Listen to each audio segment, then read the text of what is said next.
ng page niya. Konting views lang, halos hindi pa napapansin.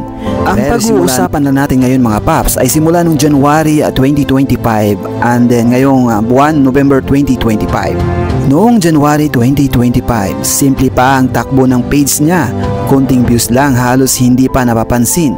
Pero simula nung hanggang November 2025 ay dahil araw-araw siyang nagsusumikap. At dahil din ay naging kontrobersi ang kanyang buhay mga paps. Grabe din no ang mga pangbabasa kanya.